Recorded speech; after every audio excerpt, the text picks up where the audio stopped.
ഇടത് സർക്കാരുമായി ഇടഞ്ഞ് സസ്പെൻഷനിലായ IAS ഉദ്യോഗസ്ഥരായ B അശോകും N പ്രശാന്തും വീണ്ടും സർവീസിലേക്ക്.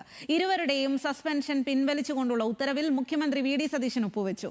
എൻ പ്രശാന്ത് 2 വർഷമായും ബി അശോക് 1.5 മാസമായും സസ്പെൻഷനിലായിരുന്നു. ഇരുവരുടെയും പുതിയ തസ്തികകൾ ഏതെന്ന് സർക്കാർ ഉടൻ തീരുമാനമെടുക്കും.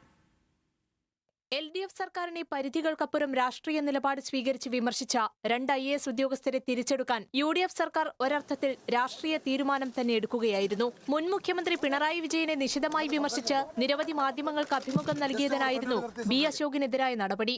തുടർഭരണം ഫാസിസത്തിലേക്ക് നയിക്കുമെന്നടക്കം ബി അശോക് തുറന്നടിച്ചു.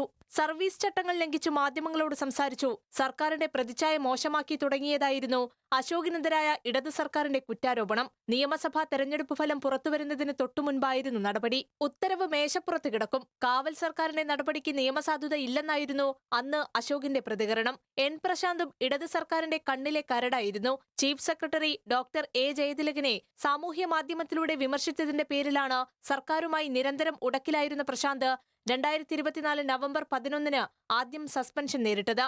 സസ്പെൻഷനിലായതിനു ശേഷവും പ്രശാന്ത് നേരിട്ടും വ്യംഗ്യത്തിലും സാമൂഹ്യ മാധ്യമങ്ങളിലെ പരിഹാസമായുമെല്ലാം സർക്കാരിനെ പലതവണ വിമർശിച്ചു. സസ്പെൻഷനും പലവട്ടം നീണ്ടു. സംസ്ഥാന സർക്കാരിന്റെ ലോട്ടറി വിൽപ്പനയെപ്പറ്റി ഇംഗ്ലീഷ് പത്രത്തിൽ എഴുതിയ ലേഖനം ചൂണ്ടിക്കാട്ടിയായിരുന്നു ഒടുവിലത്തെ നടപടി. പിണറായി വിജയൻ സർക്കാർ രാജിവെക്കുന്നതിന് മുൻപ് 9ാം തവണയാണ് എൻ പ്രശാന്തിന്റെ സസ്പെൻഷൻ നീട്ടിയത്. ഭരണം മാറിയതിന് തൊട്ടുപിന്നാലെ ഇപ്പോൾ ഇരുവരുടെയും സസ്പെൻഷൻ സർക്കാർ ഒഴിവാക്കിയിരിക്കുന്നു. സർക്കാരിന്റെ വരുതിക്ക് നിൽക്കാത്ത ഉദ്യോഗസ്ഥരെന്ന ട്രാക്ക് റെക്കോർഡുള്ളവരാണ് ഇരുവരുമെന്ന വിമർശനം കോൺഗ്രസിൽ നിന്നടക്കമുണ്ടായിരുന്നുവെങ്കിലും മുഖ്യമന്ത്രി നേരിട്ട് താൽപര്യമെടുത്ത് ഇരുവരുടെയും സസ്പെൻഷൻ പിൻവലിക്കുകയായിരുന്നു. ന്യൂസ് മലയാളം, തിരുവനന്തപുരം.